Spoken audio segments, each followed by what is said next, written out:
Good morning. It's the early show with Rick and Lola, and 'tis the season, shall we say, as we see many things fall, and you see a lot of, shall we say, spiritual communication going on. And anybody who's followed our show for any years at all knows that I am a big fan. And I have been on several paranormal investigations.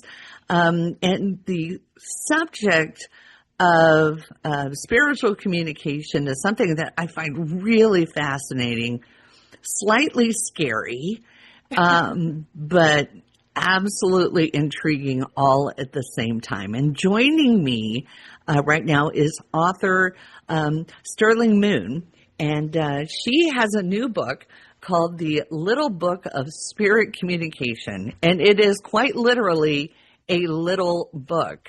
It's little. It's very little. It's very little. I love it. It's like a little how-to with the spirit communication. First of all, Sterling, welcome to the program. Thank you so much for having me, Lola. Oh, it's my pleasure. My pleasure. So what made you want to write this book? Well, this is my second book that I've had the privilege of publishing with Llewellyn, who is the publisher. And so my first book came out a couple of years ago. It's called Talking to Spirits, A Modern Medium's Practical Advice for Spirit Communication. Mm-hmm. And a couple years had gone by, and Llewellyn has a little book series where they are this wonderful collection of tiny, again, they're little pint-sized things, little pint-sized reference books that walk you through a whole bunch of different topics. And they realized that they did not have one about spirit communication. And so I was actually invited to write this one. And I was so excited because the way that I look at the Little Book of Spirit Communication is that it might be the very first book that somebody picks up on the topic of spirit communication. And I know just from my work, I spent 20 years as an advocate for victims of crime. I worked in nonprofits. I did public policy advocacy and legislative work. This was not, being a professional medium was not in my 5-year plan. I always joke right? that I was supposed to be running a nonprofit by now, but things changed. My passions changed and opportunities started opening up in this path. And so over the course of my work as a professional spiritual worker, I've been a professional worker since 2013, I found that there's a lot of different ways that people come to spirit communication, whether it's because they are a survivor of grief and loss, and they are looking for confirmation or the possibility that their loved one is still alive. They come to, much like yourself, they come to spirit communication because they're interested in having those paranormal experiences that really focus on like things you can see and hear and touch and feel and experience with other people and maybe even document.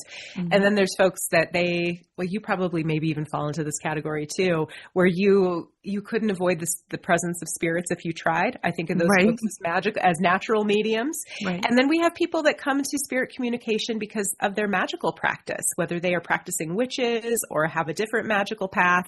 So that this book was meant to be a pocket-sized guide that could kind of give a well-rounded foundation no matter how you're approaching the topic. Now, what I like about it, it's very layman's terms. You're not like lay out a bunch of crystals and, draw pictures and that kind of thing. It's nothing like that at all. It is very bare bones. Here's what you do. Here's what you shouldn't do. and here's how you say farewell and go away, which is something that scares me. You see these people, and especially the ones on TV, they are very, very edited, and people try to emulate that, and that could be a little no. Yeah, I think especially in the early 2000s, paranormal TV of the earlier era, you saw a lot of you saw a lot of people, big dudes running around haunted houses yelling at ghosts. And that, I don't think I think there's other ways. I think there are some more nuanced ways, some kinder ways. Right. But it's funny to me that one of the the things that I think gets folks into trouble or people get scared about is they forget that you should have boundaries and that you can have boundaries. And just like you would with the living, I am done with this conversation. It was great to talk with you, and we're going to go our separate ways. And who knows, maybe we'll see each other again, but we'll cross that bridge another time. It's a step that a lot of folks forget, and it makes a difference. Yeah, absolutely. The book only has 7 chapters. Yes. So for those of you who are like, this is going to be a hard read, it's really not. It's a very, very simply put together book with some very straightforward information. You talk about, what is spirit, the history of the spirit communication, tools and experiments for those people who are, maybe thinking that they might have a spirit around them, that kind of thing. Hauntings 101. Yeah. Let's jump into that one really quick. Yes. Tell us more about that particular chapter. Oh, gosh. So without having oh, wait, I do have it right in front of me. I was like, without having it right in front of me. So I think there's different ways that we can think about hauntings. Not everything.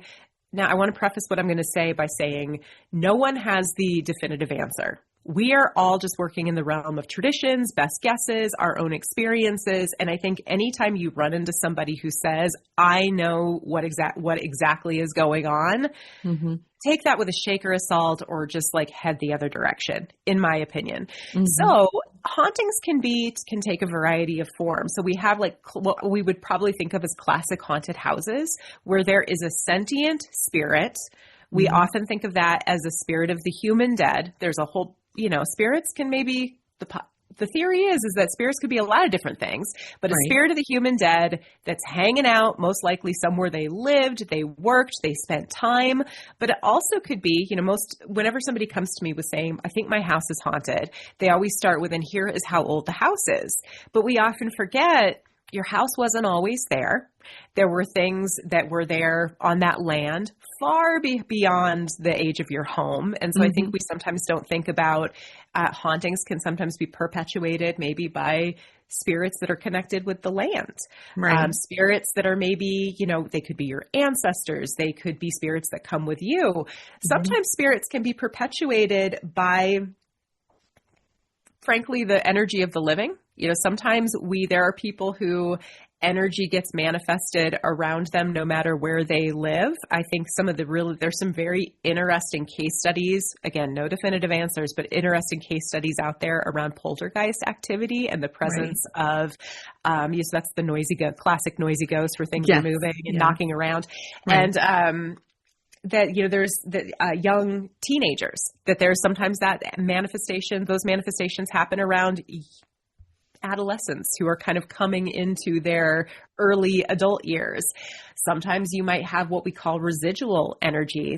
I get into the book about how one of the things that I encourage people to really look into are sometimes some of the terms that get bandied around. Sometimes you'll hear something called stone tape theory, which that's the idea that energy soaks into a place, maybe energy soaks into particular building materials like bricks or things like that. I've heard that phrase on, I think, probably a reality, paranormal reality. Oh, yeah. We've heard it a lot. Yeah. That was actually coined by a BBC Christmas special that was about a haunted house in the 70s. And it got picked up, and now suddenly we're acting like it's pseudoscience. And like it really happens. Yeah, but at the same time, we all also know when you walk into a room where 2 people have been fighting, or when you're around 2 people that are in love, you can feel that energy. So there is something there, even though some of the terms maybe that we've grown accustomed to have maybe you're a little suspect. So there's many different ways you can look at hauntings, I guess, is the long and short of it. And the energy you bring to the room is very important as well. Yes. Oh my gosh. I try to have a good head on my shoulders, and I appreciate you say that this is, I appreciate the validation that this is written in layman's terms. I like kitchen table talk. I like things to be practical and approachable. And I also approach spirits with that same mindset. And I think that if you come into a situation where you're open, you've got good boundaries, you're there to make friends and have fun, that's typically going to be what you get back. If you go into a haunted space and you're super scared, you're expecting to see something that's mean or nasty or going to scare you or be mean to you, you're going to definitely catch the attention of anyone that's there to, that might want to play with you a little bit. Mm-hmm. And then there's a whole other thing where sometimes we can manifest our own hauntings. And, there's this concept of egregores and manifested spirits. I think one of the, if we have time, one of the very most famous ones that people think is an egregore is, and that literally just means a spirit that is conjured through the repetitive actions, intentions, and high emotions of the living.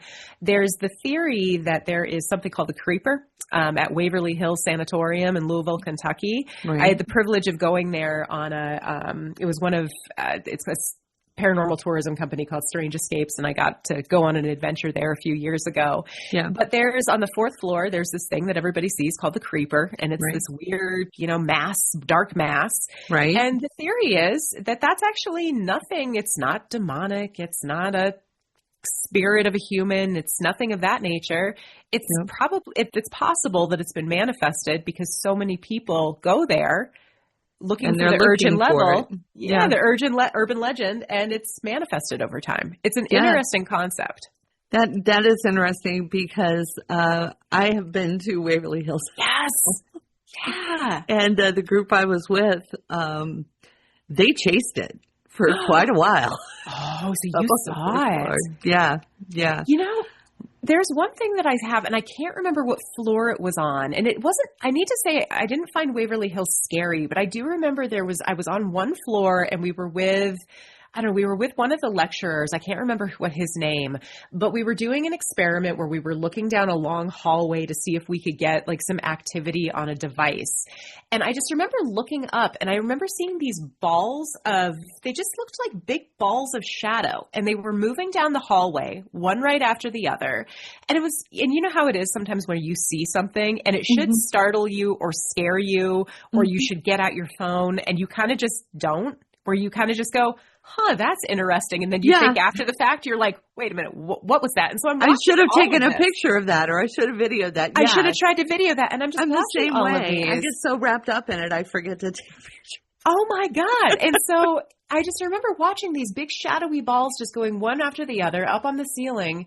And I remember thinking, and I still have no idea what that was. It was very cool. I've never seen anything quite like it before. Right. But I kind of wondered, did the creeper start out as that?